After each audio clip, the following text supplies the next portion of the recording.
Please ತೆಗಿರಿ photo ಎಲ್ಲ down photos. ಇದೊಂದು ಐತಿಹಾಸಿಕವಾದಂತಹ ಸಮಾವೇಶ. 100 ವರ್ಷಗಳ ಹಿಂದೆ ಈ ದೇಶಕ್ಕೆ ಕಾಂಗ್ರೆಸ್ನ ನಾಯಕತ್ವವನ್ನ ಭಾರತದ ಸ್ವಾತಂತ್ರ್ಯದ ಹೋರಾಟಕ್ಕೆ ಮಹಾತ್ಮ ಗಾಂಧೀಜಿಯವರು ವಹಿಸಿದ್ರು. ಇವತ್ತು ನಾವು 100 ವರ್ಷದ ನಂತರ ಈ ಐತಿಹಾಸಿಕವಾದಂತಹ ಕಾರ್ಯಕ್ರಮವನ್ನು ಮತ್ತೆ ಉಳಿಸಿಕೊಂಡು ಮುಂದಿನ ಶತಮಾನಕ್ಕೆ ಪೀಳಿಗೆಗೆ ಗಾಂಧೀಜಿಯವರ ತತ್ವ ಆದರ್ಶ ಇವನ್ನೆಲ್ಲ ಕೂಡ ಒಟ್ಟುಗೂಡಿಸ್ಕೊಂಡು ಹೋಗಬೇಕು ಅಂತೇಳಿ ಜೈ ಬಾಪು, ಜೈ ಭೀಮ್, ಜೈ ಸಂವಿಧಾನ ಸಮಾವೇಶವನ್ನ ಇವತ್ತು ಎಐಸಿಸಿಯ ಕಾರ್ಯಕ್ರಮವನ್ನ ಇವತ್ತು ನಾವು ಹಮ್ಮಿಕೊಂಡಿದ್ದೇವೆ. ಇದು ಕೇವಲ ಕಾಂಗ್ರೆಸ್ ಪಕ್ಷದ ಕಾರ್ಯಕ್ರಮ ಅಲ್ಲ, ಇದು ಸರ್ಕಾರದ ಮಾತ್ರ ಕಾರ್ಯಕ್ರಮ ಅಲ್ಲ. ಇದು ಈ ದೇಶದ ಜನರಿಗೆ, ಈ ದೇಶದ ಐಕ್ಯತೆಗೆ, ಈ ದೇಶದ ಸಮಗ್ರಕ್ಕೆ, ಗಾಂಧೀಜಿಯವರ, ಅಂಬೇಡ್ಕರ್ ಅವರ ಸ್ಮರಣೆ ಹಾಗೂ ಸಂವಿಧಾನದ ರಕ್ಷಣೆಗೆ ಈ ಸಮಾವೇಶದ ಮುಖ್ಯ ಉದ್ದೇಶ. ಜೈ ಭೀಮ್, ಜೈ ಬಾಪು, ಜೈ ಭೀಮ್, ಜೈ ಸಂವಿಧಾನ ಇವು ಕೇವಲ ಘೋಷಣೆಗಳಲ್ಲ, ಭಾರತದ ಶಕ್ತಿಯ ಮಂತ್ರಗಳು. ಮಹಾತ್ಮ ಗಾಂಧೀಜಿ ಭಾರತದ ಆತ್ಮ. ಇಂಥ ವಿಶ್ವ ಶಾಂತಿಯ ಸಾಬಾಳುವೆ ಹೇಳುವ ಪರಮಾತ್ಮನಿಗೆ ನಮನವನ್ನ ಸಲ್ಲಿಸಬೇಕಾದ್ದು ನಮ್ಮೆಲ್ಲರ ಕರ್ತವ್ಯ. ಈ ನಿಟ್ಟಿನಲ್ಲಿ ಇವತ್ತು ನಾವು ಭಾರತೀಯ ರಾಷ್ಟ್ರೀಯ ಕಾಂಗ್ರೆಸ್ ಪಕ್ಷದ ಅಧ್ಯಕ್ಷರಾದಂಥ ನಮ್ಮ ಬ್ಲಾಕ್ ಕಾಂಗ್ರೆಸ್ ಅಧ್ಯಕ್ಷರಾಗಿ ಅಂದು ಮಹಾತ್ಮ ಗಾಂಧೀಜಿ ಜಾಗದಲ್ಲಿ ಕೂತ್ಕೊಂಡು, ಅದಾದ ಮೇಲೆ ಪಂಡಿತ್ ಜವಾಹರ್ಲಾಲ್ ನೆಹರು ಅವರ ಜಾಗದಲ್ಲಿ ಕೂತ್ಕೊಂಡು, ಇಂದಿರಾ ಗಾಂಧಿ ಅವರ ಜಾಗದಲ್ಲಿ ಕೂತ್ಕೊಂಡು, ಸೋನಿಯಾ ಗಾಂಧಿ ಅವರ ಜಾಗದಲ್ಲಿ ಕೂತ್ಕೊಂಡು, ರಾಹುಲ್ ಗಾಂಧಿ ಅವರ ಜಾಗದಲ್ಲಿ ಕೂತ್ಕೊಂಡು, ಮತ್ತೆ ಅದೇ ಸ್ಥಾನದಲ್ಲಿ ಇವತ್ತು ನಮ್ಮ ಈ ಭೂಮಿಯ ವರಪುತ್ರ ಅಂತ ಮಲ್ಲಿಕಾರ್ಜುನ್ ಖರ್ಗೆ ಅವರು ಕೂತಿದ್ದಾರೆ. ಅವರಿಗೆ ಈ ಎಲ್ಲ ರಾಜ್ಯದ ಮತ್ತು ರಾಷ್ಟ್ರದ ಎಲ್ಲ ನಾಯಕರ ಪರವಾಗಿ ತುಂಬ ಹೃದಯದ ಸ್ವಾಗತವನ್ನು ನಾನು ಬಯಸ್ತಾ ಇದ್ದೇನೆ. ಇವತ್ತು ಆ ಸ್ವಾಗತಕ್ಕೆ ನಮ್ಮ ಶಿವರಾಜ್ ತಂಗಡಿಯವರು ಅವರಿಗೆ ಈ ಸಂದರ್ಭದಲ್ಲಿ ಹೋಗಿ ಸ್ವಾಗತವನ್ನ ನಮ್ಮ ಕಾಂಗ್ರೆಸ್ ಶಾಲನ್ನು ಹಾಕಿ, ಮೈಸೂರು ಕಾಂಗ್ರೆಸ್ ಶಾಲವನ್ನು ಹಾಕಿ ಅವರಿಗೆ ಸ್ವಾಗತವನ್ನ ಬಯಸ್ತಾ ಇದ್ದಾರೆ. ಇವತ್ತು ನಮ್ಮ ಈ ಅದ್ಭುತವಾದಂತಹ ಕಾರ್ಯಕ್ರಮಕ್ಕೆ ನಮ್ಮ ವಿರೋಧ ಪಕ್ಷದ ನಾಯಕರಾದಂಥ ರಾಹುಲ್ ಗಾಂಧಿ ಅವರು ಬರಬೇಕಾಗಿತ್ತು. ಅವರ ಆರೋಗ್ಯ ಸರಿ ಇಲ್ಲದೆ ಹೋದ ಕಾರಣ ಕೊನೆ ಗಳಿಗೆಯಲ್ಲಿ ಅವರು ಬರಕ್ಕಾಗಲಿಲ್ಲ. ಆದರೂ ಸಂದೇಶವನ್ನ ಕಳಿಸ್ಕೊಟ್ಟಿದ್ದಾರೆ.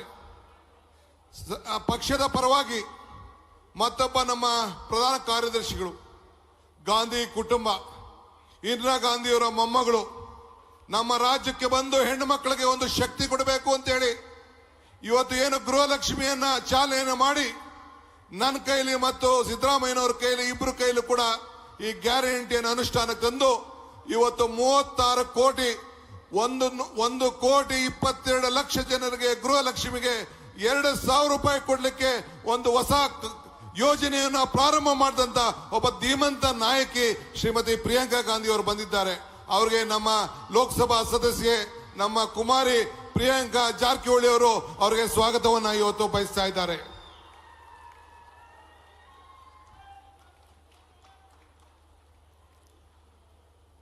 ನಮ್ಮ ಪಕ್ಷದ ಪ್ರಧಾನ ಕಾರ್ಯದರ್ಶಿಗಳು ನಮ್ಮಲ್ಲೇ ಉಸ್ತುವಾರಿಯನ್ನ ಹೊತ್ಕೊಂಡು ಈ ಪಕ್ಷದ ಸಂಘಟನೆಗೆ ಇಡೀ ದೇಶದ ಉದ್ದಗಲಕ್ಕೂ ಕೂಡ ಇವತ್ತು ಕೆಲಸವನ್ನ ಮಾಡ್ಕೊಂಡು ಬರ್ತಾ ಇದ್ದಾರೆ. General secretary organisation Shri Venugopal ಸಾಹೇಬರು ನಮ್ಮೆಲ್ಲರಿಗೂ ಕೂಡ ಒಂದು ದೊಡ್ಡ ಆದರ್ಶ ಸ್ಫೂರ್ತಿ. ಒಬ್ಬ ಯೂತ್ ಕಾಂಗ್ರೆಸ್ ಇಂದ ವಿದ್ಯಾರ್ಥಿ ನಾಯಕನಿಂದ ಇವತ್ತು ಎಐಸಿಸಿ ಜನರಲ್ ಸೆಕ್ರೆಟರಿ ಆಗಿ ಇವತ್ತು ಕೆಲಸವನ್ನ ಮಾಡ್ತಾ ಇದ್ದಾರೆ. ಅವರಿಗೆ ನಮ್ಮ ಜಮೀರ್ ಅಹಮದ್ ಖಾನ್ ರವರು ಅವರಿಗೆ ಈ ಸಂದರ್ಭದಲ್ಲಿ ಸ್ವಾಗತವನ್ನ ಬಯಸ್ತಾ ಇದ್ದಾರೆ.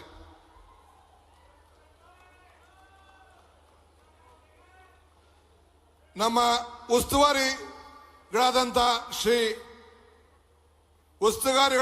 ಶ್ರೀ ರಣದೀಪ್ ಸುರ್ಜೇವಾಲಾರವರು ಅವರು ಕೂಡ ಇವತ್ತು ಆಗಮಿಸಿ ನಮ್ಮ ಸಂಘಟನೆಗೆ ಇವತ್ತು ಹೆಚ್ಚು ಶಕ್ತಿಯನ್ನು ಕೊಟ್ಟು ಅವರ ಮುಖಂಡತ್ವದಲ್ಲಿ ಕಾಂಗ್ರೆಸ್ ಸರ್ಕಾರ ಈ ರಾಜ್ಯದಲ್ಲಿ ಅವರ ಮಾರ್ಗದರ್ಶನದಲ್ಲಿ ಬಂದಿದೆ.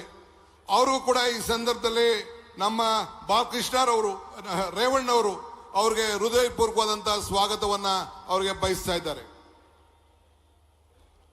ನಮ್ಮ ನಿಮ್ಮೆಲ್ಲರ ನಾಯಕರು, ಈ ರಾಜ್ಯದ ಮುಖ್ಯಮಂತ್ರಿಗಳು ಮಾನ್ಯ ಶ್ರೀ ಸಿದ್ದರಾಮಯ್ಯನವರು, ಅವರು ಕೂಡ ಈ ರಾಜ್ಯದ ಸರ್ಕಾರದ ನಾಯಕತ್ವವನ್ನು ವಹಿಸಿ ಈ ರಾಜ್ಯಕ್ಕೆ ಒಂದು ದೊಡ್ಡ ಶಕ್ತಿ, ಎಲ್ಲ ಬಡವರಿಗೆ ಒಂದು ದೊಡ್ಡ ಆದರ್ಶವಾಗಿ ಇವತ್ತು ನಿಂತು ಇಡೀ ರಾಷ್ಟ್ರಕ್ಕೆ 5 ಗ್ಯಾರಂಟಿಗಳನ್ನ ಜಾರಿ ತಂದು ಒಂದು ದೊಡ್ಡ ಸಂದೇಶವನ್ನು ಕೊಟ್ಟಿದ್ದಾರೆ. ಅವರಿಗೆ ನಮ್ಮ ಶಾಸಕರಾದಂತ ಬಾಲಕೃಷ್ಣರವರು ಅವರು ಕೂಡ ಈ ಸಂದರ್ಭದಲ್ಲಿ ಸ್ವಾಗತವನ್ನ ಮಾಡ್ತಾ ಇದ್ದಾರೆ.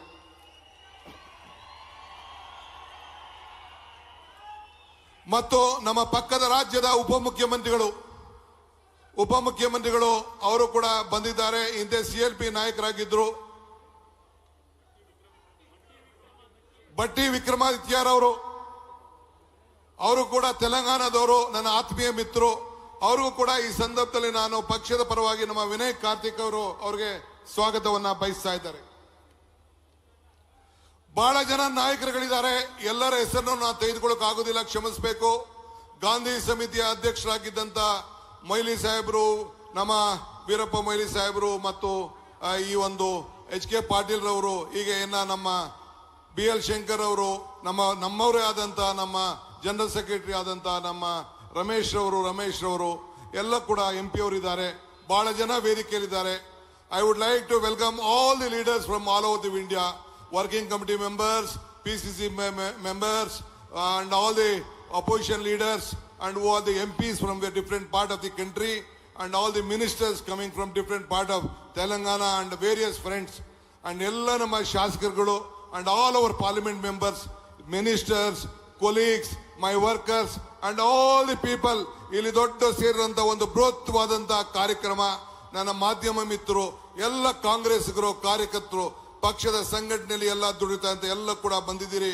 ನಿಮ್ಮೆಲ್ಲರೂ ಕೂಡ ಈ ಸಂದರ್ಭದಲ್ಲಿ ನಾನು ಸ್ವಾಗತವನ್ನು ನಾನು ಬಯಸ್ತಾ ಇದ್ದೇನೆ. ಬಂಧುಗಳೇ, ಈಗಾಗಲೇ ಹೇಳಿದ್ದೇನೆ, ವಿಶ್ವಕ್ಕೆ ಶಾಂತಿ ಸಹಬಾಳ್ವೆ ಕೊಟ್ಟದ್ದು ನಮ್ಮ ಮಹಾತ್ಮ ಗಾಂಧೀಜಿಯವರು. ಇಂದು ಮುಂದು ಎಂದು ನಮ್ಮ ಗಾಂಧೀಜಿಯವರ ಮಂತ್ರ. ಇತ್ತೀಚಿನ ನಾವು ಸಂಕ್ರಾಂತಿಯನ್ನು ನಾವು ಆಚರಣೆ ಮಾಡಿದ್ದೇವೆ. ಸಂಕ್ರಾಂತಿ ಎಂದರೆ ಹೊಸತನ, ಹೊಸ ಉಡುಪು ಮತ್ತು ಉತ್ಸಾಹ. ಅದೇ ರೀತಿ 1924ರಲ್ಲಿ ನಾವು ಸಂಕ್ರಾಂತಿ 24ರಲ್ಲಿ ಬೆಳಗಾವಿಯಲ್ಲಿ ಕಾಂಗ್ರೆಸ್ ಅಧಿವೇಶನವನ್ನ ಸ್ವಾತಂತ್ರ್ಯ ಹೋರಾಟದ ಸಂಕ್ರಾಂತಿಯಾಗಿ ನಮಗೆ ಉರುಪು ತಂದಿದ್ದನ್ನ ನಾವೆಲ್ಲ ಮರಲಿಕ್ಕೆ ಸಾಧ್ಯ ಇಲ್ಲ. ಗಾಂಧೀಜಿಯವರು ಈ ದೇಶಕ್ಕೆ ಸ್ವಾತಂತ್ರ್ಯವನ್ನು ತಂದುಕೊಟ್ರು. ಅಂಬೇಡ್ಕರ್ ಅವರು ಸಂವಿಧಾನವನ್ನು ಕೊಟ್ಟರು. ಗಾಂಧಿ ಭಾರತ ಎಂದರೆ ಸ್ವಾಭಿಮಾನದ ಭಾರತ, ಏಕತೆಯ ಭಾರತ, ಸಾಮರಸ್ಯದ ಭಾರತ, ಜಾತೀಕರಣದ ಭಾರತ, ಜಾತ್ಯತೀತ ಭಾರತ, ಸರ್ವೋದಯ ಭಾರತ. ನೀವು ಕ್ರಾಂತಿಕಾರಿಯನ್ನ ಕೊಲ್ಲಬಹುದು, ಆದರೆ ಕ್ರಾಂತಿಯನ್ನ ಕೊಲ್ಲಿಕ್ಕೆ ಸಾಧ್ಯ ಇಲ್ಲ ಅಂತ ಹೇಳಿ ಮಹಾತ್ಮ ಗಾಂಧೀಜಿಯವರು ಹೇಳಿದ್ದಾರೆ. ವ್ಯಕ್ತಿ ಸಾಯಬಹುದು, ಆದರೆ ತತ್ವಗಳು ಸಾಯಲಿಕ್ಕೆ ಸಾಧ್ಯ ಇಲ್ಲ ಅಂತ ಹೇಳಿ ಅವರು ಕೂಡ ನುಡಿದಿದ್ದಾರೆ. ಪಾಪಗಳು ನಾಶ ಮಾಡಬಹುದು, ಆದರೆ ಪಾಪಿಗಳನ್ನ ಪ್ರೀತಿಸಿ ಎಂದು ಗಾಂಧೀಜಿಯವರು ಹೇಳಿದ್ದಾರೆ. ನಿಮ್ಮೆಲ್ಲರ ಹೆಗಲ ಮೇಲೆ ಕೇಸರಿ ಬಣ್ಣ ಇದೆ, ಆದರೆ ಹಸಿರಿನ ಕಾಂಗ್ರೆಸ್ ಶಾಲೆ ಇದೆ, ಅದರಲ್ಲಿ ಇದೆ. ಒಳಗೆ ಪವಿತ್ರವಾದ ಗಾಂಧಿವಾದ ಇದೆ. ಇದನ್ನು ನಾವು ಯಾರು ಕೂಡ ಮರೆಯಲಿಕ್ಕೆ ಸಾಧ್ಯ ಇಲ್ಲ. ಸಂವಿಧಾನವೇ ನಮ್ಮ ತಂದೆ ತಾಯಿ, ಸಂವಿಧಾನವೇ ನಮ್ಮ ಬಂಧು ಬಳಗ, ಸಂವಿಧಾನವೇ ನಮ್ಮ ಗ್ರಂಥ. ಭಗವದ್ಗೀತೆ, ಬೈಬಲ್, ಕುರಾನ್, ಧರ್ಮ ಗ್ರಂಥಗಳು ನಮ್ಮ ಶ್ರೇಷ್ಠ ಗ್ರಂಥ, ನಮ್ಮ ಸಂವಿಧಾನ. ಆ ರೀತಿ ಅದೇ ರೀತಿ ಈಗ ಜೈ ಭೀಮ್ ಮೂಲಕ ನಮ್ಮ ನಡುವೆ ಜೀವಂತವಾಗಿ ಇವತ್ತು ಏನು ನಮ್ಮ ಅಂಬೇಡ್ಕರ್ ಅವರು ಬದುಕಿದ್ದಾರೆ, ಗ್ರಂಥವನ್ನ ಕೊಟ್ಟು ಬದುಕಿದ್ದಾರೆ, ಅದನ್ನೆಲ್ಲ ನಾವು ಉಳಿಸ್ಕೊಂಡು ಈ ಸಂದರ್ಭದಲ್ಲಿ ಹೋಗಬೇಕಾಗಿದೆ. ಸುಳ್ಳಿನ ವಿರುದ್ಧ ಹೋರಾಟ ಮಾಡಿದ ಮಹಾತ್ಮನ ವಿರುದ್ಧವೇ ಸುಳ್ಳಿನ ಸುದ್ದಿ ಹಬ್ಬಿಸುತ್ತಿದ್ದಾರೆ. ದುಷ್ಟರಿಂದ ಗಾಂಧೀಜಿ ಚಿಂತನೆ ಉಳಿಯಬೇಕಾಗಿದೆ. ಗೋಡ್ಸೆ ಚಿಂತನೆಗಳನ್ನ ನಾವೆಲ್ಲ ಸೇರಿ ನಾಶ ಮಾಡಬೇಕಾಗಿದೆ. ಗಾಂಧೀಜಿ ತತ್ವವನ್ನ ನಾವೆಲ್ಲರೂ ಕೂಡ ರಕ್ಷಿಸಬೇಕು. ಆದ್ರಿಂದ ಇವತ್ತು ನಾವೆಲ್ಲ ಸೇರಿ ಇವತ್ತು ಜೈ ಭೀಮ್, ಜೈ ಬಾಪು, ಜೈ ಬಾಪು, ಜೈ ಭೀಮ್, ಜೈ ಸಂವಿಧಾನ ಕಾರ್ಯಕ್ರಮವನ್ನ ಇವತ್ತು ನಾವು ಇಲ್ಲಿ ಇಷ್ಟು ದೊಡ್ಡ ಬೃಹತ್ ಕಾರ್ಯಕ್ರಮವನ್ನು ಆಚರಣೆ ಮಾಡ್ತಾ ಇದ್ದೇನೆ. ನಾನು ಇವತ್ತು ನಮ್ಮ AICCಯ ಅಧ್ಯಕ್ಷರಿಗೆ ಒಂದು ಮನವಿಯನ್ನ ಮಾಡಲಿಕ್ಕೆ ಬಯಸ್ತಾ ಇದ್ದೇನೆ. ಏನಪ್ಪಾ ಅಂದ್ರೆ, ಈ ಸಮಾವೇಶ ಇದು ಇಲ್ಲಿಗೆ ನಿಲ್ಲಬಾರದು. ಈಗಾಗಲೇ ನಮ್ಮ ಸರ್ಕಾರದ ವತಿಯಿಂದ ವರ್ಷದ ಇಡೀ ಈ ಒಂದು 100 ವರ್ಷದ ಗಾಂಧಿ ಭಾರತ ಕಾರ್ಯಕ್ರಮವನ್ನು ಮಾಡಬೇಕು ಅಂತೇಳಿ ನಮ್ಮ ಸರ್ಕಾರ ಈಗಾಗಲೇ ಚಿಂತನೆ ಮಾಡಿದೆ. ಇಡೀ ದೇಶದ ಉದ್ದಗಲಕ್ಕೂ ಕೂಡ I appeal to the Congress president Shri Mallikarjun Kharge ji, in the entire country this year we have to take this conference Jai Bapu, Jai Bhim, Jai Samvidhan in every taluk headquarters to the entire country for next 1 year. This should be the program of the Congress party. I appeal to you to direct. ನಾನು ಅವ್ರಿಗೆ ಮನವಿಯನ್ನು ನಾನು ಮಾಡ್ತಾ ಇದ್ದೇನೆ. ಇವತ್ತು 1900 ಸಮಾವೇಶ ಇವತ್ತು ಕರ್ನಾಟಕದ ಏಕೀಕರಣಕ್ಕೆ ಕೂಡ ಒಂದು ಶಕ್ತಿಯನ್ನ ತುಂಬಿದೆ ಅನ್ನೋದನ್ನ ನಾವು ಯಾರು ಕೂಡ ಮರಲಿಕ್ಕೆ ಸಾಧ್ಯ ಇಲ್ಲ. ಆದ್ರಿಂದ ಇವತ್ತು ಬಡತನದಿಂದ ಸ್ವಾತಂತ್ರ್ಯ ನಮಗೆ ಬೇಕು.